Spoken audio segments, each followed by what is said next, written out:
सबसे पहले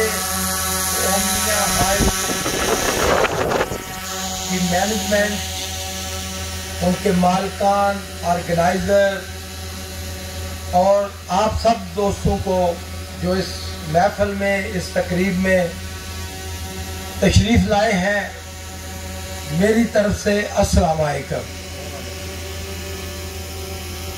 मेरे लिए ये बड़ी इज्जत की बात है कि ऑर्गेनाइजर ने इस काबिल पर जब मुझे दावत दी। आप यकीन करें कि चौधरी अजमत साहब ने जब मुझे फ़ोन किया तो उन्होंने मुझे संडे का टाइम कहा, इतवार का, कल था। तो मैंने कहा जी चौधरी साहब आपको पता है मैं हाजिर हूँ हर वक्त आपके लिए।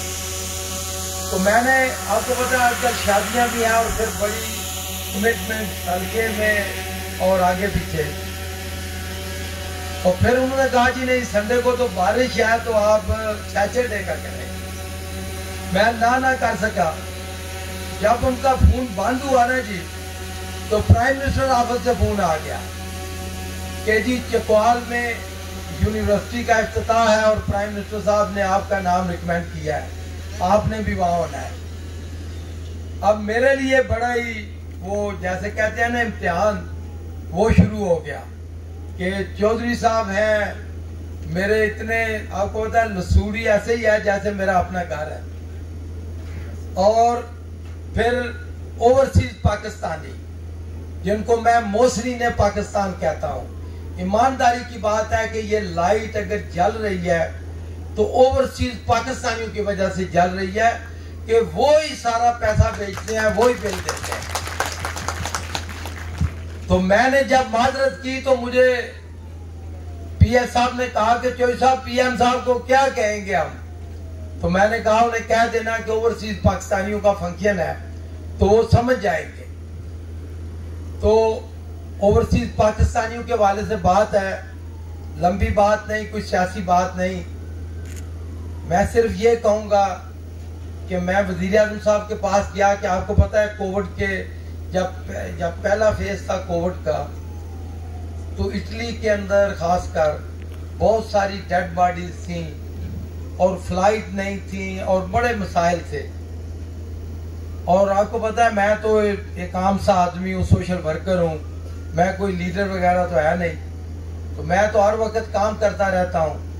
तो मैंने वज़ीर आज़म साहब को रिक्वेस्ट भेजी कि जी ये जो ओवरसीज पाकिस्तानी हैं इनकी डेड बॉडीज हैं। उन्होंने फौरन मेहरबानी की, मुझे बुलाया। और ये एक फ़र्क है एक आम आदमी में और एक, मैं कोई सियासी बात नहीं कर रहा कि हमारा वज़ीर आज़म बिल्कुल एक आम आदमी है। फौरन उन्होंने कहा जी आप आ जाएं। मैंने कहा पीएम साहब के ओवरसीज पाकिस्तानियों की आप हिस्ट्री निकालें। पहली दफा हुआ है जिंदगी में जब से ओवरसीज पाकिस्तानियों ने बैरून ममालिक में काम शुरू किया है या मेहनत कर रहे हैं कि वो कुछ मांग रहे हैं। उन्होंने हमेशा पाकिस्तान को दिया है। ये पहला वक्त है कि उनको कुछ जरूरत पड़ी है। तो वज़ीर आज़म साहब ने उसी वक्त, हम तो गए थे कि जी हम पे करते हैं, डबल सीट के पैसे देने के लिए तैयार हैं। तो वज़ीर आज़म साहब ने कहा नहीं चौधरी साहब अगर आप इतना आप प्रेस कर रहे हैं, तो उन्होंने चेयरमैन पीआईए को उसी वक्त इंस्ट्रक्शन दी कि बिल्कुल फ्री डेड बॉडीज जितनी भी हैं ओवरसीज पाकिस्तानियों की लेके आए। तो ये जो मोहब्बत है ओवरसीज पाकिस्तानियों के लिए हमारे वज़ीर आज़म के दिल में और खासकर मेरे दिल में, तो मैं जब बैठा था, मियां अल्ताफ साहब मुझे कह रहे थे कि जी अब ओवरसीज पाकिस्तानी इन्वेस्टमेंट लेके आ रहे हैं मुल्क के अंदर, तो यकीन करें मुझे बड़ी खुशी हुई। और मैं इसीलिए आप सबको भी ये कहूंगा कि अब पाकिस्तान लैंड ऑफ अपॉर्चुनिटीज है। वो जमाना गया जब अमेरिका लैंड ऑफ अपॉर्चुनिटीज था। आप यकीन करें कि पाकिस्तान के अंदर आप देखेंगे कि जिस तरह नए नए प्रोजेक्ट्स, नई नई, जिस तरह सबसे जो हमारे सामने मिसाल है, ये उमनिया हाइट की है, उमनिया प्रोजेक्ट की है। अगर इसी तरह ओवरसीज पाकिस्तानियों ने अपने मुल्क के अंदर इन्वेस्टमेंट का सफर जारी रखा तो इंशाअल्लाह ताला पाकिस्तान भी तरक्की याफ्ता मुल्क बन जाएगा, जो हर पाकिस्तानी का ख्वाब है, और खासकर ओवरसीज पाकिस्तानियों का। और मैं तो हमेशा, मैंने कौमी असेंबली में कहा जी, मेरे लिए बड़े फख्र की बात है कि सबसे ज्यादा ओवरसीज पाकिस्तानियों का ताल्लुक मंडी बहाउद्दीन से है, गुजरात से है। तो नाज़रीन, मैं कोई, जैसे मैंने पहले कहा, कोई लंबी बात नहीं करूंगा।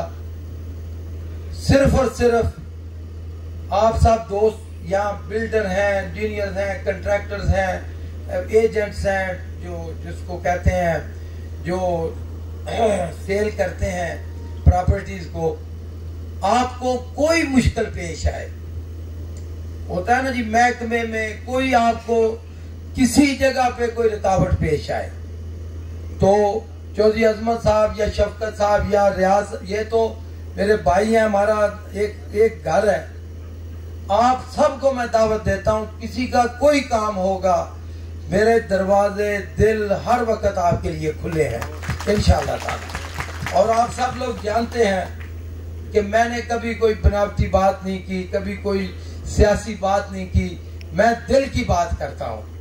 आप सब लोगों के लिए, खासकर ऑर्गेनाइजर्स के लिए दुआ है कि अल्लाह करे आपका ये प्रोजेक्ट, अल्लाह करे कि ये बहुत ही कामयाब हो, आपकी सोच से भी ज्यादा कामयाब हो। और वैसे भी आप सब लोग जानते हैं कि मैं जितना सोशल वर्क करता हूँ, खासकर ओवरसीज पाकिस्तानियों के लिए, और वैसे तो नहीं, वो जो थे ना जी, कह रहे थे पहले ही कि सोशल मीडिया का जमाना है, तो 4 लाख से ज्यादा जो मेरे साथ अटैच हैं सोशल मीडिया पे, फॉलोअर तो नहीं कहना चाहिए, मेरे भाई है मैं आज ऐसा बंदा हूं, इस तरह का लफ्ज नहीं इस्तेमाल कर सकता। तो मैं उनसे भी आज ये कहूंगा, आपको पता है ना, आप रोजाना मेरा प्रोग्राम सुनते हैं सोशल मीडिया पे, वो बिल्कुल सोशल वर्क के लिए होता है, कोई उसमें कमर्शलाइजेशन या इस तरह का कोई, या कुछ सस्ती शोहरत, अल्लाह करे मैंने ऐसा जिंदगी में कभी काम नहीं किया। और उसका नतीजा ये है कि आपने मुझे आजाद हसीयत में मैंने बना दिया था, इससे बड़ा क्या एहसान हो सकता है आपका। तो तमाम दोस्तों का शुक्रिया, ऑर्गेनाइजर का खासकर। तो मैं तमाम ओवरसीज पाकिस्तानियों को भी कहूँगा कि वो आपके साथ इस प्रोजेक्ट के अंदर पार्टिसिपेशन करें, आपकी सेल में, आपकी जो कुछ कोई रुकावट आएगी तो मैं हाजिर हूँ। बाकी इंशाअल्लाह ताला आप ईमानदार लोग हैं, मैं जाती तौर पे जानता हूँ, और इनकी साख जो है, जो इनकी साख है वो पूरा इलाका, देखें मैं तो अपने इलाके की बात कह सकता हूँ, पूरा इलाका इनकी साख को, इनकी शोहरत को, इनके खानदान को जानता है और अंधा एतमाद करते हैं लोग। तो इंशाअल्लाह ये प्रोजेक्ट तो आपका कामयाब होगा ही, आइंदा भी इंशाअल्लाह जब भी आप मुझे बुलाएंगे मैं हर वक्त आपके लिए हाजिर हूँ। मैं माजरत चाहता हूँ कि मेरे 3 और जगहों पे मैंने हाजिरी देनी है, इसलिए मैंने ऑर्गेनाइजर से रिक्वेस्ट की कि मुझे पहले मौका दें ताकि मैं अपने सलाम भी आपको पेश कर सकूं और अपनी हाजिरी रजिस्टर करा के इजाजत चाहूँ। पाकिस्तान जिंदाबाद। सर, और आप काफी देर से आए हुए थे, बिल्कुल आप